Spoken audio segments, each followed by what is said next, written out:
Айыл жеріне, мына айыл чарбасына абдан қатты чоң көңіл бұрабыз. Мен өз айыл чарба қызматкерімін. Бұл тармақты абдан жақсы білем. Мына бірінші қадамымыз. Біздікі шу болды, айыл чарбасынан өндіріліп жатқан азық-түлік продукцияны қайра işleткендерге мына бірінші жолы мемлекеттік бюджетте мұнда болған емес. 6%-дан кредиттерді бере баштадық. 6%-дан кредиттерді. Былтыр мына жалпы 10%-дан кредиттер 4 миллиард 8 болса, бұл 7 миллиардқа шығарабыз. И біздің мақсат, мына 10% кредитке да очередь болып атасы дихандар. 6 айлап тұрып атчат. И документтерді көп сұрап атчат.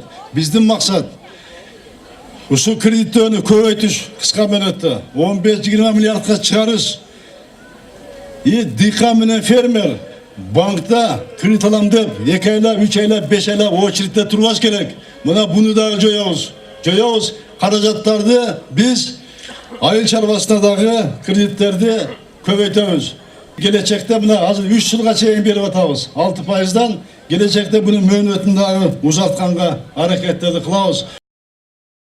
Кыргыз көчү жолун улайт. Сооронбай Жээнбеков татыктуу талапкер.